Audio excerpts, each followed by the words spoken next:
Kia ora koutou katoa. Welcome to the Hoon, where co-host Peter Bale and I go around the week's news in geopolitics and Aotearoa's political economy with a whole bunch of experts, academics and politicians, all to understand our worlds better and have some fun.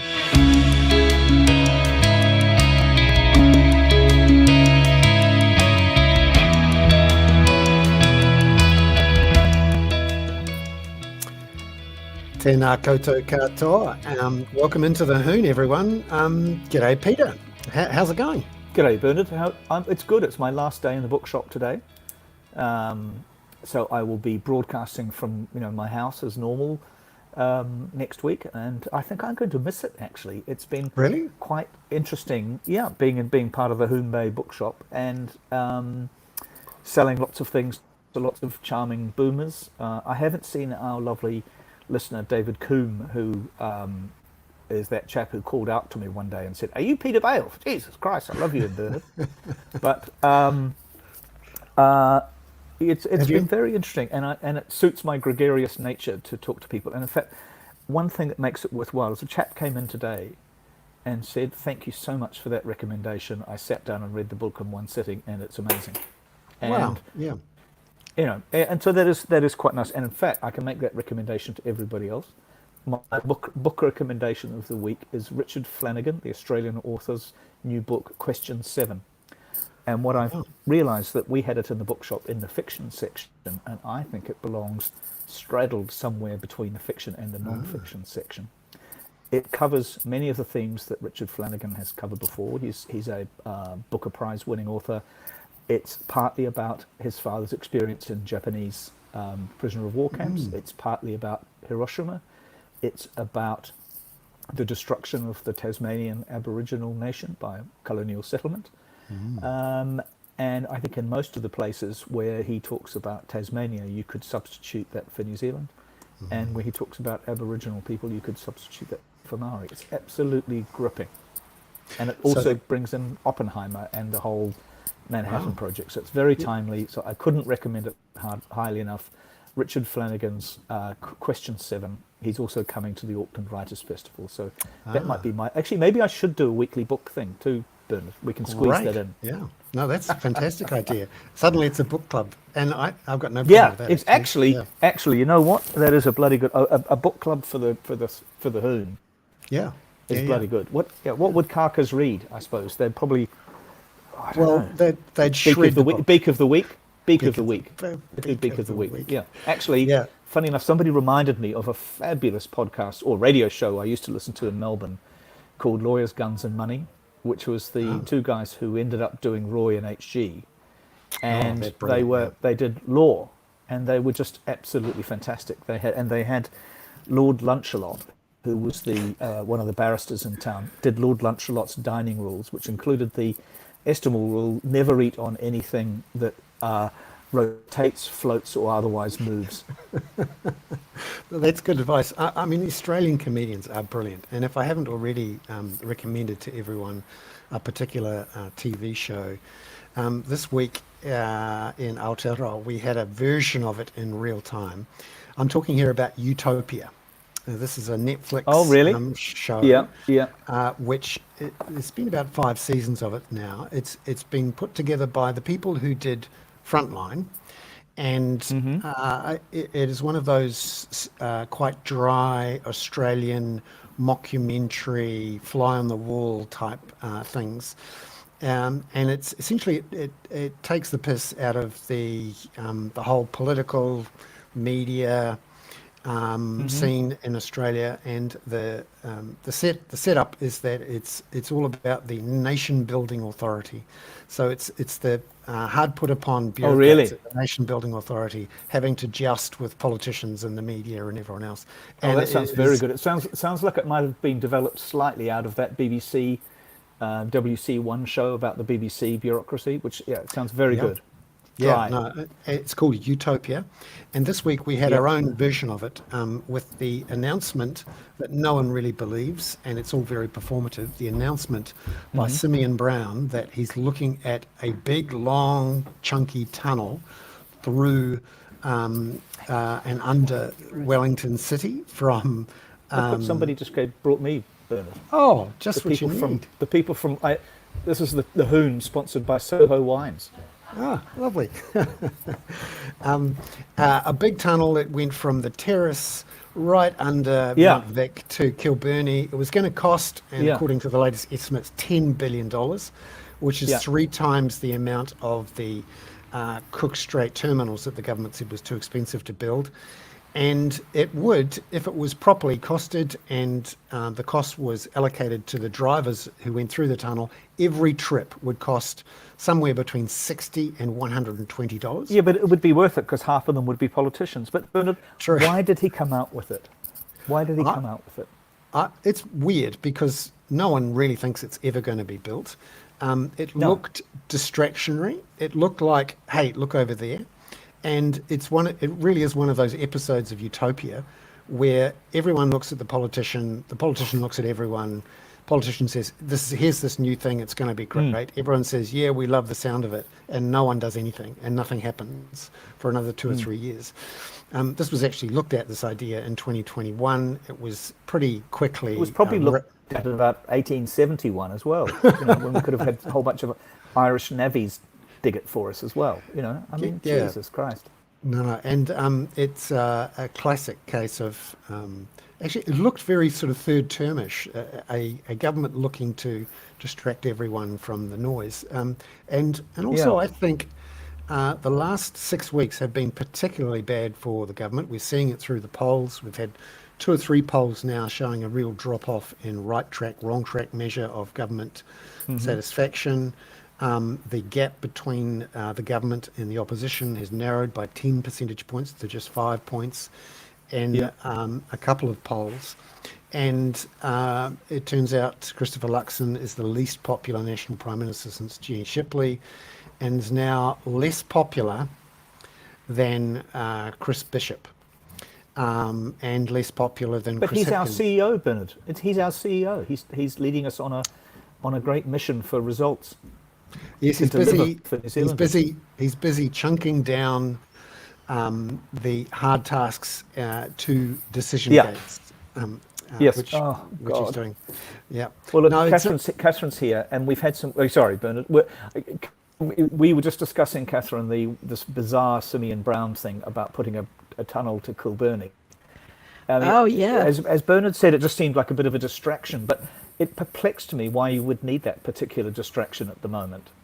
If I were Wayne Brown, I would definitely cancel that bus thing that goes out to Simeon Brown's electorate now. Yeah, it's just crazy. As are a lot of the stuff in the transport planning at the moment. Catherine and I were talking, and we've recorded a weekly climate wrap up, which talks about the government's various measures on environment, transport, climate, which all have the end result of the government saying that it still wants to achieve all the good things with climate, but doing the exact opposite. And we're at that point now where it's time to call bullshit on it, which we've done. And you can. And Well, I'll put also a we link. had. I mean, it is strange. We had Shane Jones talking again about coal. Now, I completely understand the need to produce coking coal for steelmaking, and it is a big thing. It's a very, very important fundamental thing. But then I noticed Shane was asked about coal for power generation and whether we needed coal for power generation in New Zealand. Of course, there is this problem that Huntly keeps getting fired up with imported, I think, Indonesian coal. Is that right? Mm-hmm. So what's going on with this government? And they say they've got a great mandate as well. Yeah, well, they said before the election that they were going to double renewable electricity by 2030 or something. So we shouldn't be needing the coke and coal if we were going to do that. But of course, the only actual part of their plan where they were going to do something was just to remove red tape around, that they thought was preventing renewable energy from being built. But we know from things that we've looked at before that that's probably not the single biggest thing that is preventing new renewable energy from coming on stream. And in fact, the biggest thing that's probably stopping them from coming on stream is uncertainty around what the demand Yes, is going to look like. that's right. And there would, And especially if you'd looked at what has happened with electric cars and the collapsing of the electric car market thanks to these decisions, you would think, hang on a minute, I've got no certainty here. I just want to make one yeah, remark before I shut up for a second. But Lee Anderson, the former deputy head of the Conservative Party, of course, said at a conference just before he quit to join Reform in the UK that in fact coal was a renewable energy because it was made from crushed trees, from old trees. So therefore, it is in fact renewable. No, holy we've crossed. cow, we're in deep trouble if those are the decision makers we've got in charge of things. Yeah, no, we crossed into the twilight zone there. And some of the stuff that has come out of the lower ranked members of the New Zealand First Party, including one that's in Parliament now, has really been surprisingly off-piste and a real concern. But we do have some big news in climate today, which Catherine and I wanted to get across to everyone. That is the release of a report from the Potsdam Institute published in Nature, heavily peer-reviewed, econometrics up the wazoo, essentially saying that we are looking now, baked in, costs to the global economy of $38 trillion, which is 6 times the cost of us actually investing to go fully renewable and keep the climate warming under 2 degrees. And even if we do keep it under 2 degrees, that doesn't stop that damage from happening. Catherine, can you talk a bit more about the importance of this report and why we should all read it immediately after the Hoon? Yeah, this report is a really big deal, and I think it's going to change a lot of things going forward. Up until now, we've had a situation where the economic modelling that's being done based on the emissions pathways that we're looking at have just been catastrophically underestimating the amount of climate damage, the amount of economic damage that we will get from climate change, and at this point, you've got a situation where a group of scientists at the Potsdam Institute have said, we're not waiting around for the economic modelers to get their shit together any longer. We're going to do this report. We're going to show what the economic damage actually has been already to date and what that looks like going forward if we continue the way they are. And that is a considerably different story to the one that we have been basing all of our projections and all of our plans and all of our stress testing of banking systems and economic systems on to date. So it completely changes that situation. And what they have done, they have taken more than 16,000 regions worldwide. And so it is based on empirical data. So it is based on actual data of what economic damage has happened as a result of climate change to date and how long that climate damage persists for. And then they are putting that on top of the models, the physical climate models that look at how much temperature we can expect to see as a result of increasing emissions going into the future. And so this is all based on empirical data, whereas the existing economic modelling has been based on a set of economic assumptions, some of which were positively ludicrous. I mean, that for me is the thing that's really important in all of this, and that I hadn't really realised was that all through the IPCC process, all through the Paris agreements and every COP since, there is baked into all of the assumptions and all of the forecasts this one big assumption. Everyone says you can't change one thing, and that is we will have economic growth of around 3% globally until the end of time. And that is actually not related to any evidence or research or modelling. That just says there's one thing that we can't change here, guys, and it's that we're going to have economic growth of 3% or the world will end. Well, as we've discovered, when you actually do the research and the modelling, no, you can't.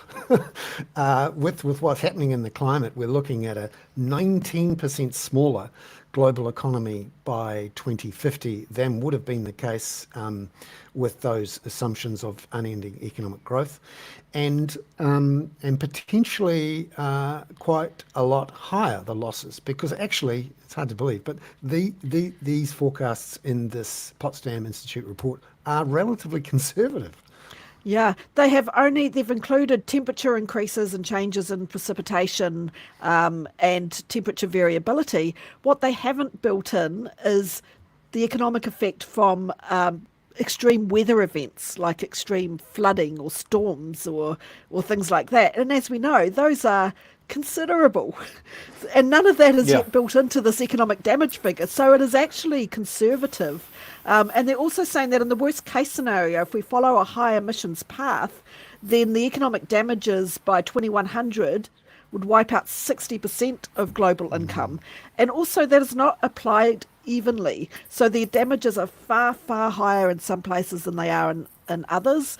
And as always happens to be the case, those people who are most vulnerable already and who have done the least to contribute to climate change have the heaviest economic damages from this. So for them, it's way above 19% by 2050 and way above 60% by 2100. I mean, they get wiped out.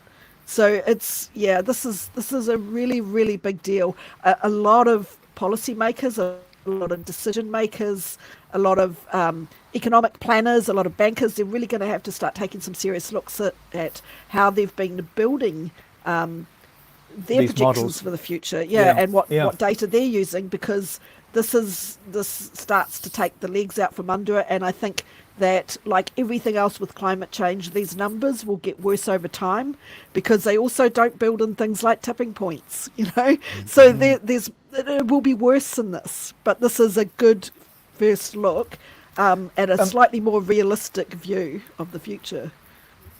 Catherine, we were talking, Bernard and I were talking, sort of exchanging a couple of mails earlier, and I forgive me if this, I don't want to distract us on this, but as an example of big climatic events, and also as potentially a lesson about the consequences, the potential consequences of geoengineering, the Dubai storms this week that flooded the airport, flooded half of Dubai, led to some pretty extraordinary scenes, and has led me to stick in my blog today the Everything But the Girl song, The Deserts Need the Rain, When the Deserts Need the Rain.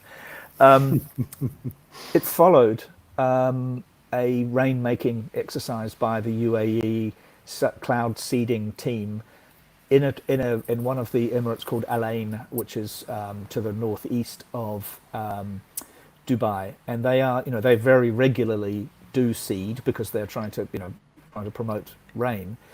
And it was a couple of days before. Now, there's various reports that say it didn't really contribute to it and it wouldn't contribute much, but it is kind of interesting coincidence that I think it was the 15th and 16th, they did the seeding, and then the storm was the next day.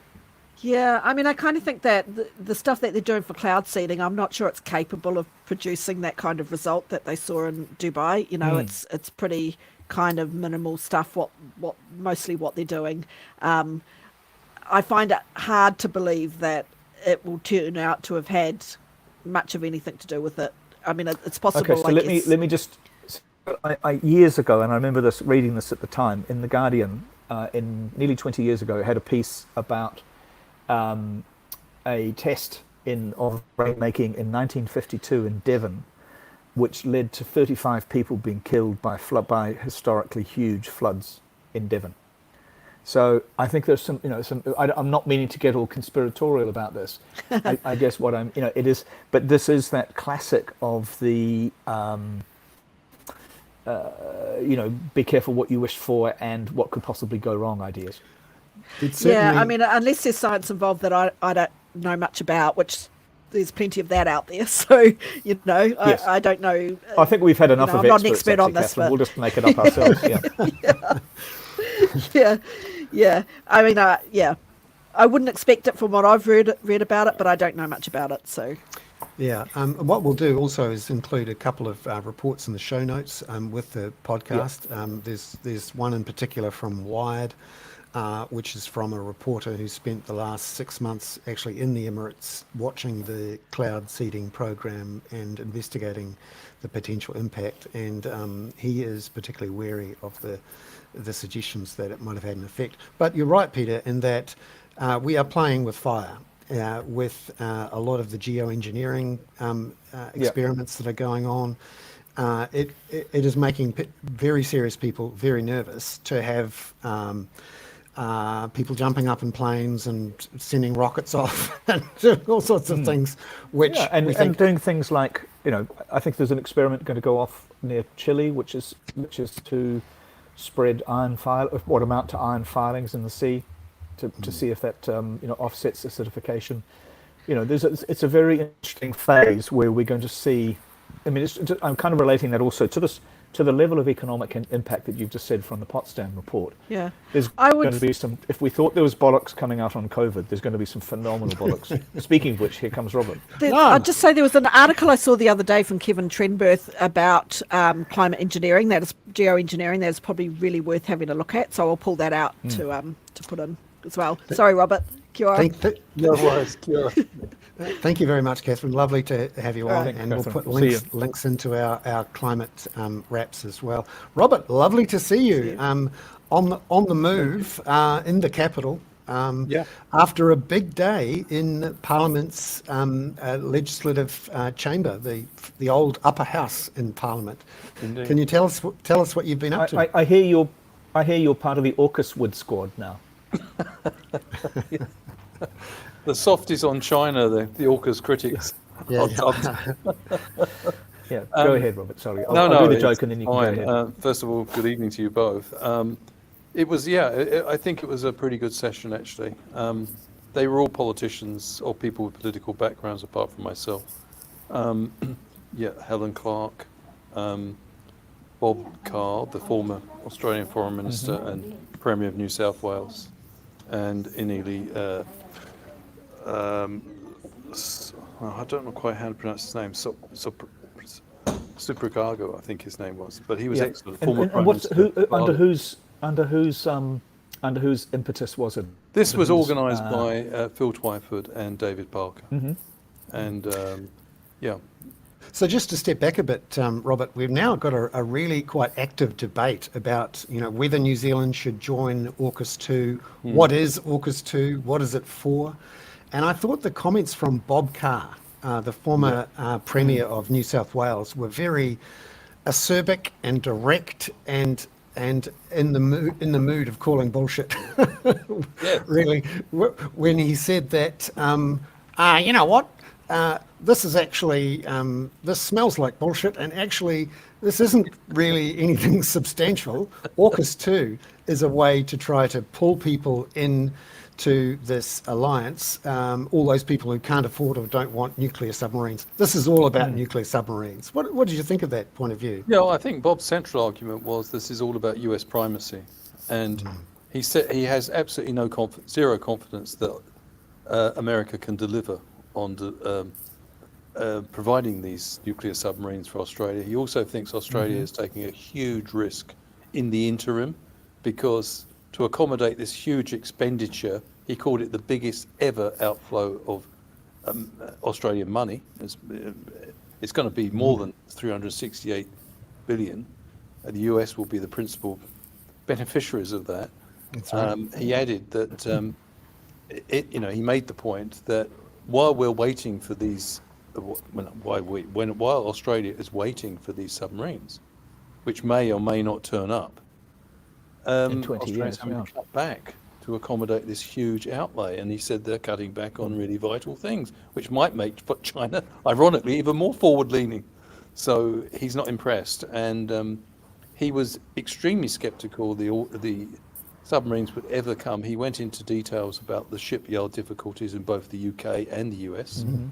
And he said what will probably happen is that, having pocketed the 368 billion, the Pentagon and the administration, he's talking 2 administrations away, could then turn to Australia and say, well, no worries, I'll tell you what we'll do. we'll set up a base on the east coast of Australia, Yep. which he says is problematic in itself, and we'll provide the submarines for you. And I tell you what, we'll have a few Australians working on the subs. How's that?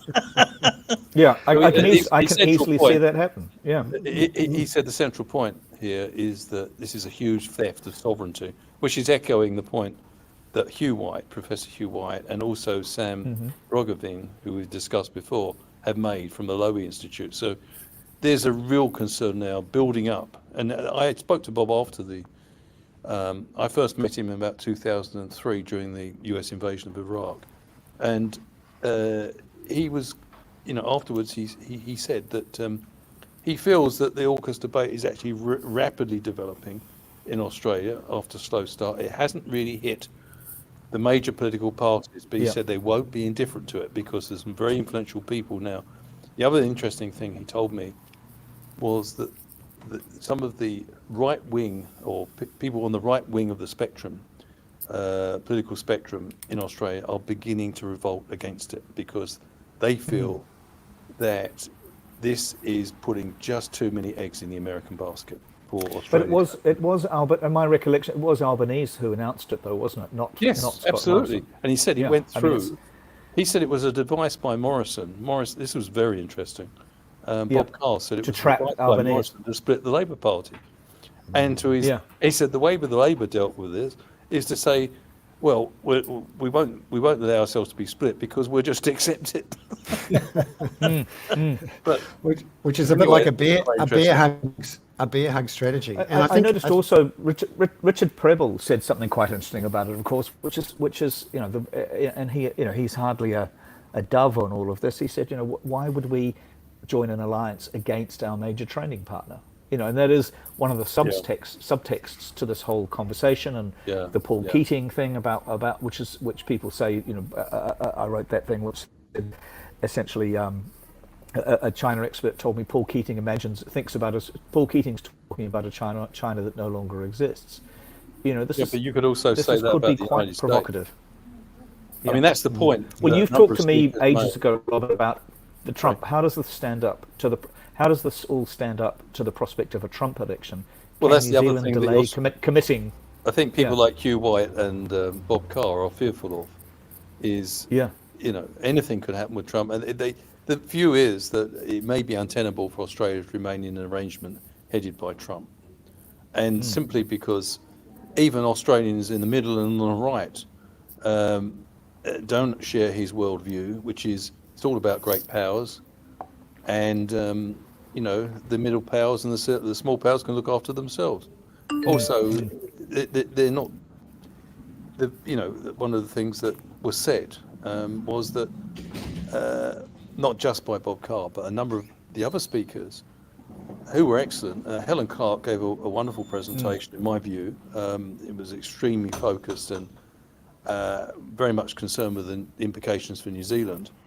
But there was all three speakers spoke about the fact that the United States is not the same country it was even two decades ago. Interesting. And the volatility Was of the America. was the government there at all?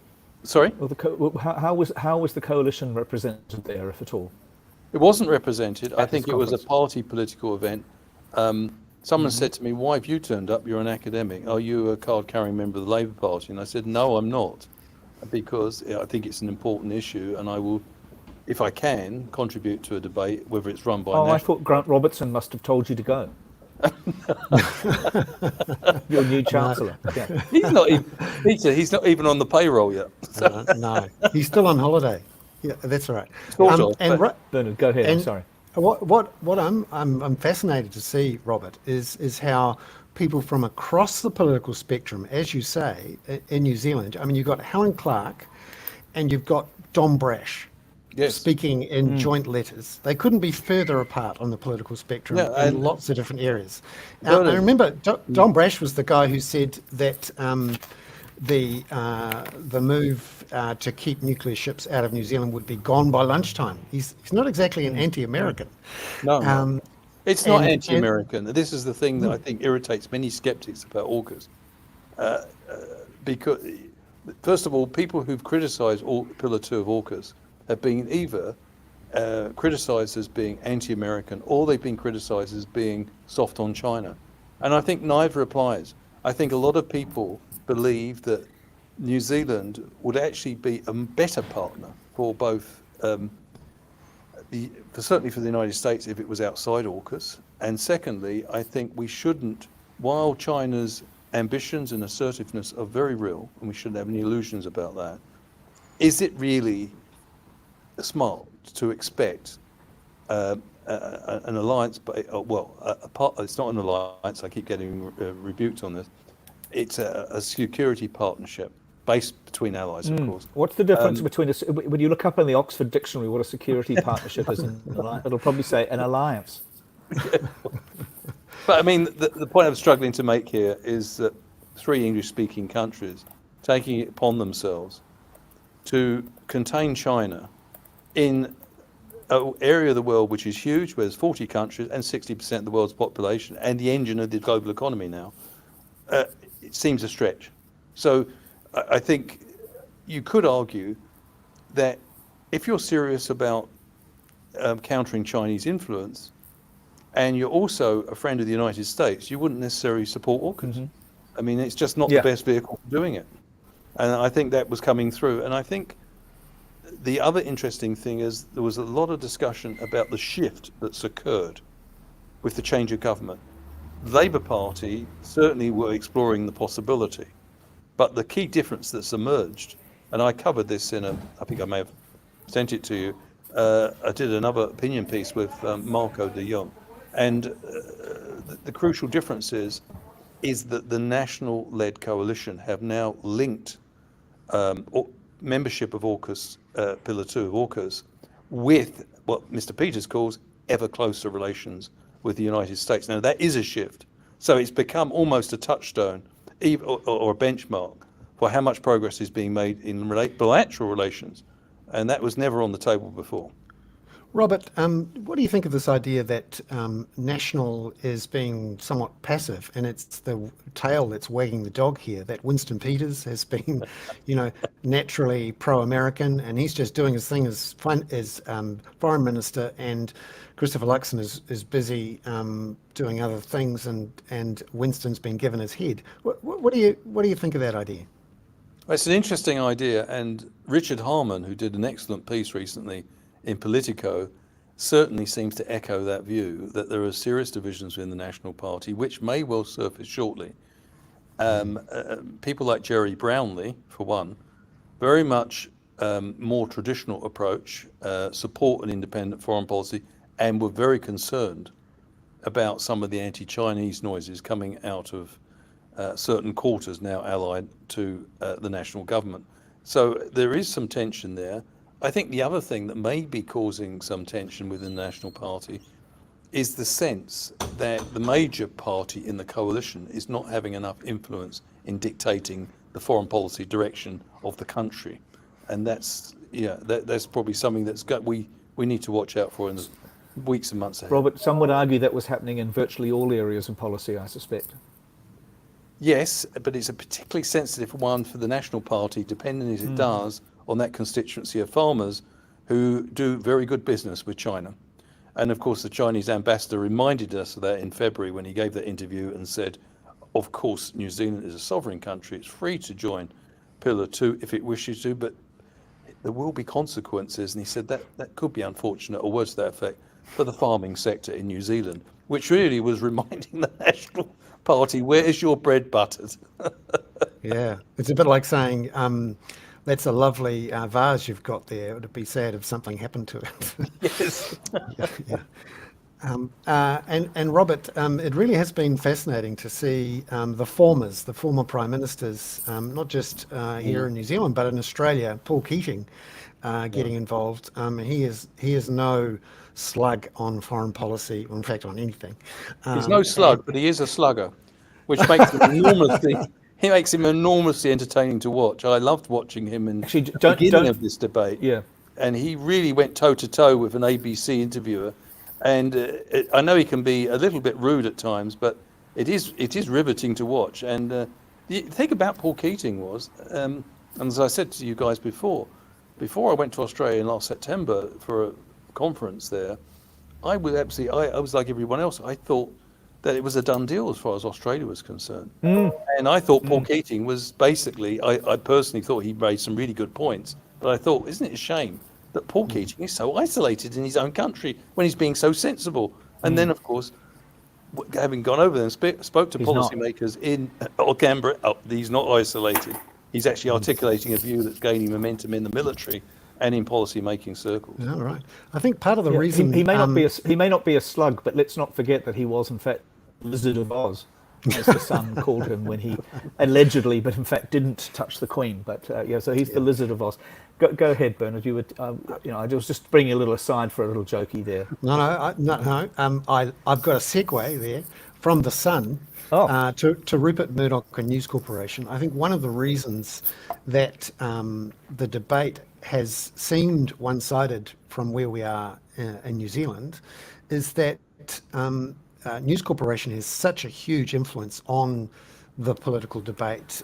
You've got not only the two main tabloids in Sydney and Melbourne, but you've got the Australian, which spends a lot of time on foreign policy, and of course Sky News Australia, which is very, very, rabid, aggressive. I think is the word you're looking Rabid. for. There you go.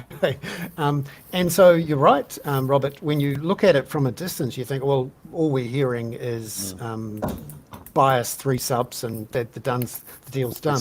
We see Sky TV, and we see the Australian with, pieces written by Greg Sheridan, and assume that's Australia, but of course it's not. And it's interesting that the money side of things and also the big project side of things is coming into play. I think a lot of it's there. I think, sorry.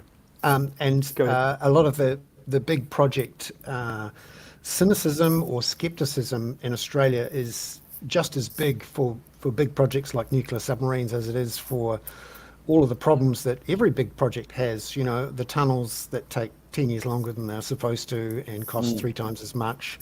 And again, I'd recommend to all our listeners a fantastic Australian program. It's even more serious than that, Bernard.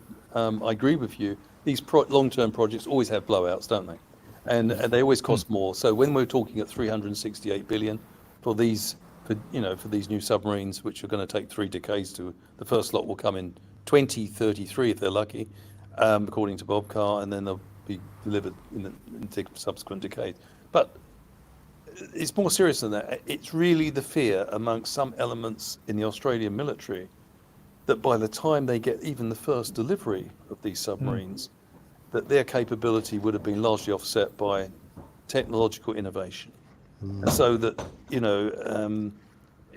what's emerging is the hard-headed case made by Sam Ruggievine and Hugh White, and I think Bob Carl today, that it's simply making Australia less safe, not more safe, actually less safe, and actually inciting the Chinese to get very aggressive with Australia when there's they could be taking quite sensible deterrent steps rather than steps designed, in Bob Carl's words, to enhance American primacy. And it's fascinating to see. I mean, if you just looked at what's going on in Ukraine, the very rapid development of drone technology. Of drone technology. There is, for example, the amazing things the Ukrainians have done with naval drones and the ability to turn fairly small devices into submarines that are remotely controlled. And the extraordinary achievements with remote controlled planes.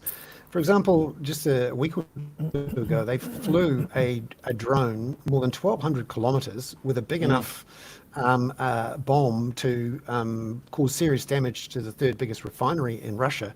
That's the equivalent of flying from Auckland to Stewart Island. And we wouldn't bomb Stewart Island, Bernard. Jesus Christ! I'd have a go at TY Point, but no,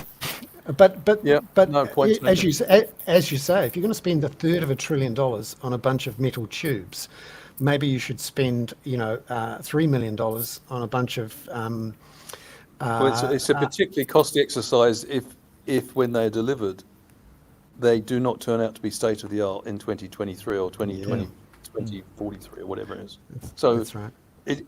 I think increasingly many Australians, well, not many, I mean, there is certainly a critical element among or Australian skeptics of AUKUS. I think what's interesting is initially the focus was on cost, and now the focus is on, is this actually the best way of keeping Australia safe? And that's Yeah. quite a shift in the debate. Robert, could we move to Israel, Iran, Hamas, Gaza? I wrote something about it today without anything of your gravitas, of course, but we do seem to be. I mean, Netanyahu has yet again got the world by the short and curlies in a sense, or keeping us all guessing certainly about whether there's going to be another response to Iran. I mean, that was a start. I think we were talking just before all that happened in last week, and the contribution of the various Israeli missile defense, including Iron Dome, but there's also a thing called Arrow, and there's another one called David's Sling, but also the contribution of the Allies to taking out 99% of those was absolutely extraordinary. And yet Netanyahu still wants, and also the fact that the Iranians signaled it was coming, and then said very quickly, "This is over. Please, this is what we need to do to respond to the consulate bombing."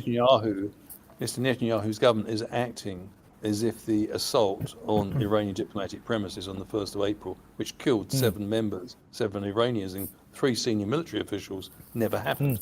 He's acting as if Iran has initiated this out of a clear blue sky.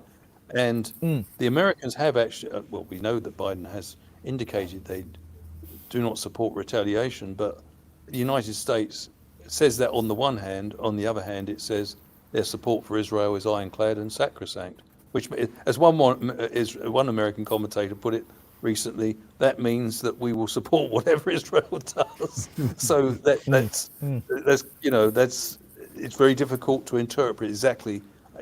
Every red line that America has set so far seems to be flexible. I saw just before we began this interview that attacks in Rafah are escalating rapidly. I was going to say that this seems to be excellent cover. This seems to be excellent cover to move into Rafah, because if he moves into Rafah and does the thing that everybody didn't want him to do a week before, at least he's not attacking Iran. Yeah, and you have the distinct feeling that Mr. Biden is allowing himself to be spectacularly played by Netanyahu. Netanyahu, according to his Israeli critics like Gideon Levin, is basically seeking to extend his stay in office, and he'll do whatever necessary, even if it's not in Israel's national interest.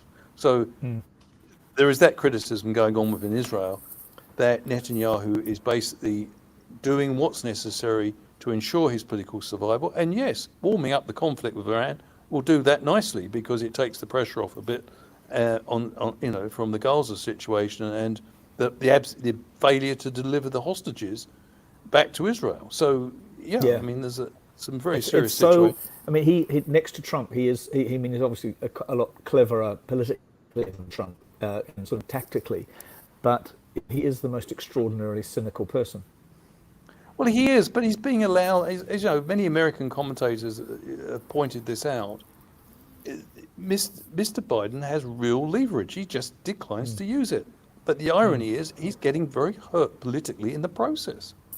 It's just, I mean, we shouldn't disguise the fact that, Mr. Biden's probably going to pay a very big political price for this. And what did you make of? He still seems to have the old democratic idea that he will win by default. Doesn't matter if he continues to say, yes, of course, Israel. We condemn the Israeli attack on. Yeah, and he thinks, but because Trump is such an awful Sorry, opponent. I interrupted you. No, I was just going to say, Peter, Go ahead. It seems to me that the assumption amongst some of the senior people in the Democratic Party, not all, but some, is that when push comes to shove, despite the fact that Mr. Biden has been deeply involved with support for the Netanyahu government and shows no signs of diminishing, that when the polling days come along, or the election begins, that people will still favour him despite that over Trump. And there's a lot of Americans who really are sceptical about that, particularly they say that young people just simply will not vote for the administration because of its failure to uphold international law and actually walk the talk on human rights. And the Robert, thank you so turnout, much. the turnout is the Sorry, really go ahead. important thing for the Democrats going into Yep. the election. And as I was reminded this week, there's only 200 days to go before the election, Yeah. which is slightly scary. Robert, thank you so much for being You're very on welcome. on the show. And Thanks, Robert. You'll be Great to you'll see be you going guys. out with all your Labour Party mates now, right? ah, Oh, you can imagine, and yeah. All the yeah, all Kazakh advocates will be saying, "Well, Patman's in the Labour Party's pocket." yeah. But they'll I also have might to just say fall out that. of the pocket, of course.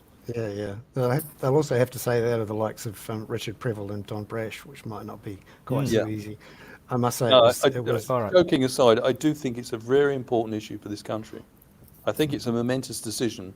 One, I don't think we should underestimate the importance of it. And if we can widen the debate, that's great. Thank you Yeah, very much, exactly. I think Robert. that's exactly what you've done and what Helen's done. Thanks so much. Thank you. Thanks a lot. Helen Clark, that is, former Prime Minister. Yeah. So while Robert is signing off there, I wanted, as we get close to the end of the show, just to pivot back to the discussion about the media.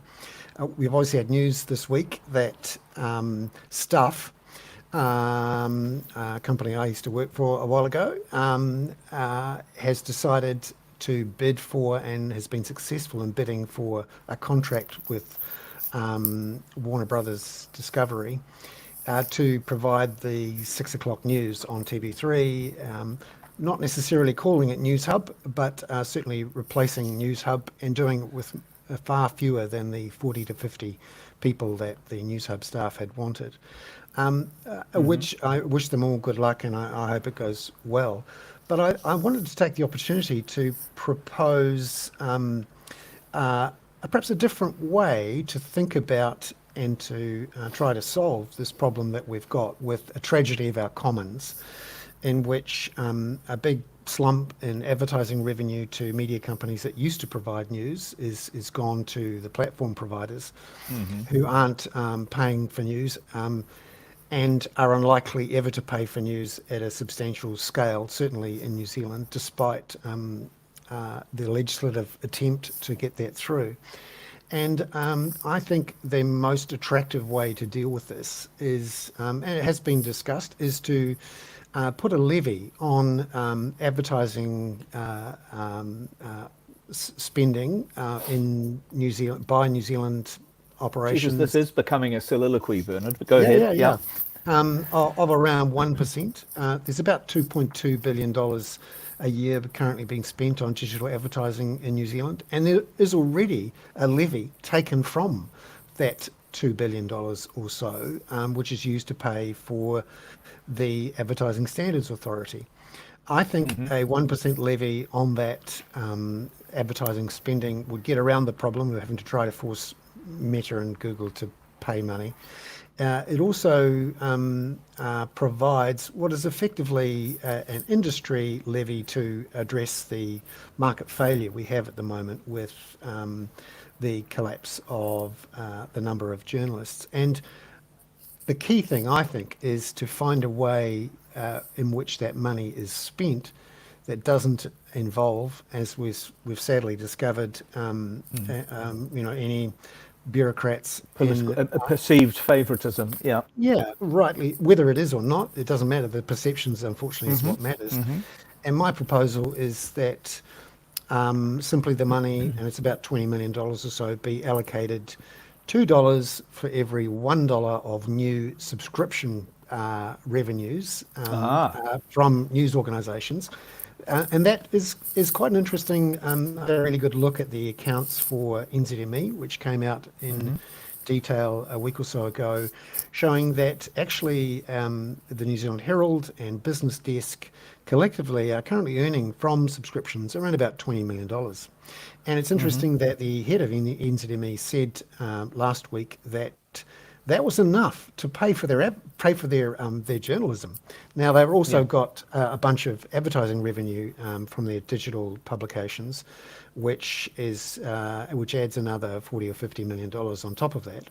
But it shows that you can do advertising and subscriptions at the same time, and by creating a deliberate connection between news subscriptions and the public subsidy in a very rote way, you avoid the accusations of favoritism, and you give those people who may want to subscribe to News Talk ZB Plus or the NZ Herald because that fits with their view of the world, and they can see that as being a fair distribution of that. And it wouldn't be taxpayers' money; it would be a levy on advertising revenue. So that's my 10 cents worth. Obviously, self-interested because I make some money from. Yeah, I think it's a bit more than subscription 10 revenue. cents, Bernard. So, what is your point here, apart from the connection to subscriptions? Because I would say, just on first hearing of this, that I would disagree with that, because there are non-subscription sites like Crux or local sites. But I see where you're coming from. I still think that New Zealand On Air is a very good dispersal function, because it is important, if you're going to do this, in my opinion, to not offer just subsidies, but to actually offer contested funding, and they have proven themselves to be exceptionally good at contested funding, which of course then has the hey poor remarks and all of that around it. But Bernard, you said you wanted to do something about our audience, or your audience, for Substack about this. Did you want this audience, the 103 people, on to tell us what they think about this, or is that what you're asking? I'm going to put out a more detailed article in the next few days, which talks about this. I'm not asking for support or anything. I'm just aiming to raise this as a possibility, and to because I think the idea of a levy is getting some traction at the moment. I know that I think yourself and Sir Peter Cluckman are looking at writing a paper. Oh on yeah, that. Peter and I like that. Yeah, but yes, Yep, we yep, are doing yep, something like that. yep, But yep. Paul Kennedy from our audience says, of course, why don't we just tax them properly? And that is also true. But as we know, taxing multinationals when you're a country of 5 million is extremely difficult.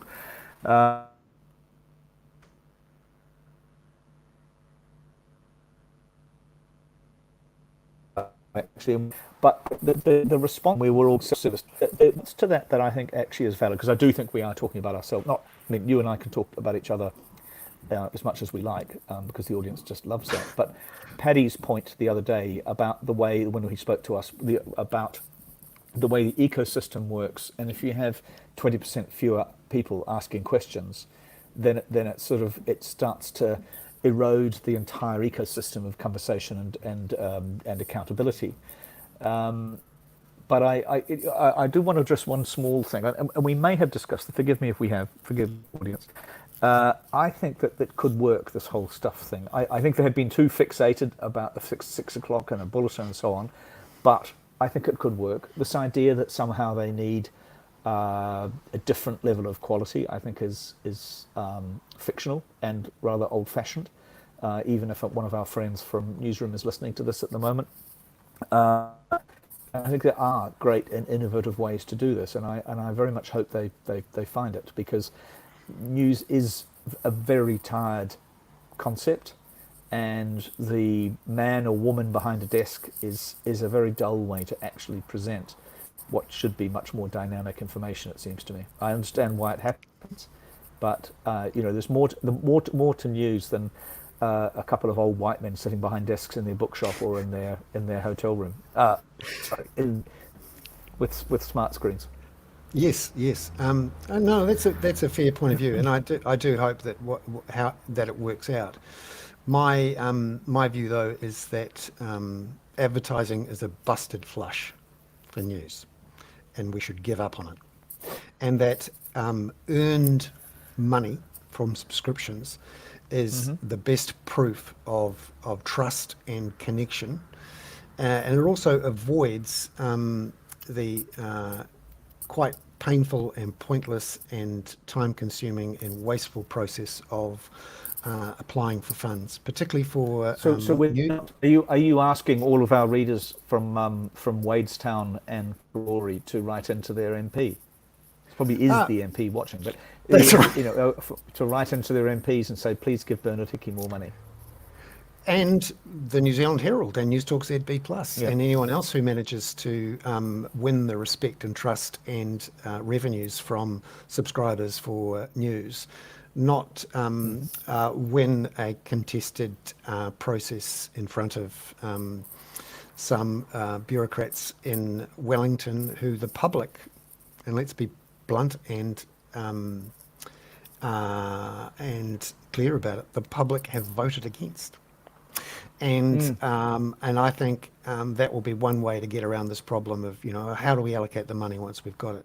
I think you do it in a very rote, simple way, which is $2 for every dollar of new subscription One of the revenues. newsletters I now subscribe to is the Act one, and apart from the thing that I brought up with you on my Substack last weekend with you about Act rather gleefully talking about the loss of trust in media, I was really struck by their view, which I share in some respects, that we now have a globally open media market, that New Zealanders are no longer restricted to, Philip Sherry and his eyebrows and something else, Dougal Stevenson and Philip Sherry, and which of course, sorry, they're old newsreaders, anyone under my age. But Act's point was, we are now consuming anything we want, whether it's CNN or Al Jazeera, or if we want to go off and consume, Netflix series, we can do that. And they were saying that was the positive aspect of the market working, and then that New Zealand was open, and the government has no business interfering in the death of the New Zealand media if that's what's happened. What do you think about where ACT is taking that, especially when we're thinking that they seem to be not so much the handbrake as the accelerator? Yeah, yeah. And no, I can see that point of view. At heart, I'm a pro-market, pro-competition sort of guy, and I certainly don't want to be in the business of applying for government money. A, because it's just too painful and life's too short.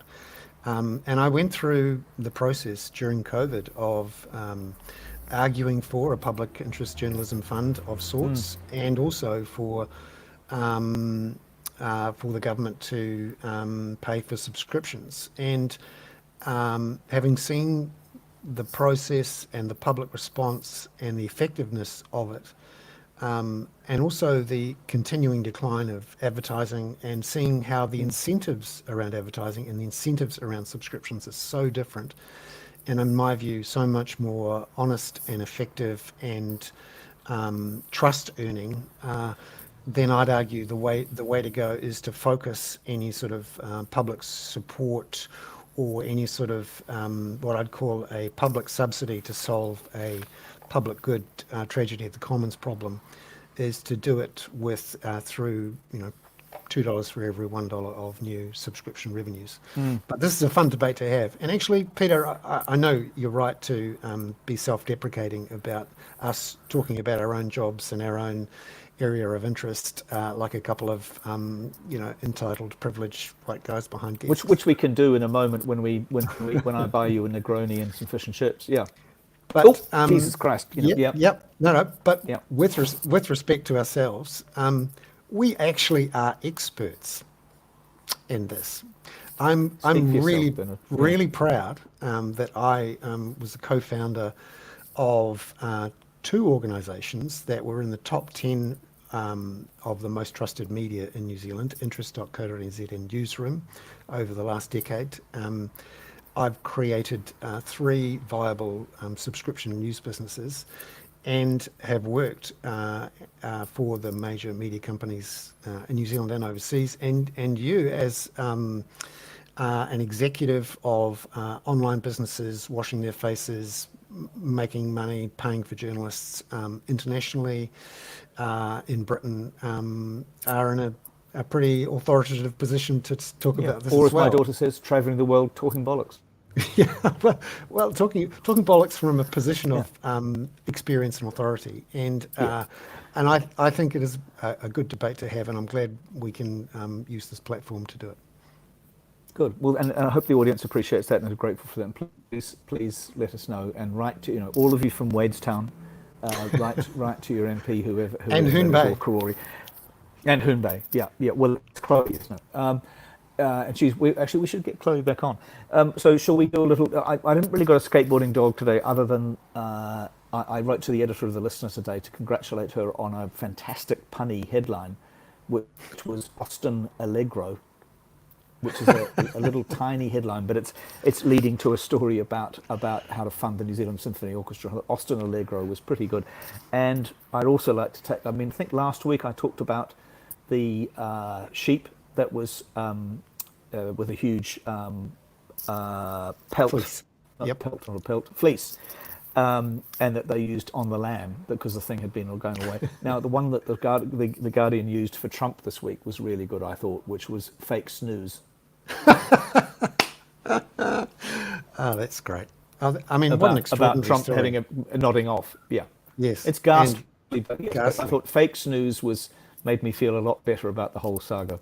That's right. Thank you, everybody. And apparently yesterday he had another snooze and in the middle of it farted. Excellent. I think that's not something, given what he eats, it's not something I particularly want to experience. Thank you. No. And on that note, ka kite anō, Right. everyone. Have a great weekend. Poor And old Simon's going to have a hell editing this all today. Yeah. Thank you, everybody. And sorry about the Excellent. quality of the video, but we're in difficult places. And when we have shitty video on YouTube, which I must admit I watched one today and it was bloody dreadful. The point of it is, of course, this is a bloody podcast. But anyway, you're absolutely right. We will try and fix it up, and it'll probably be better from our locations next week. So thank you very much, everybody. Thank you very much. Bye-bye. Bye. Bye.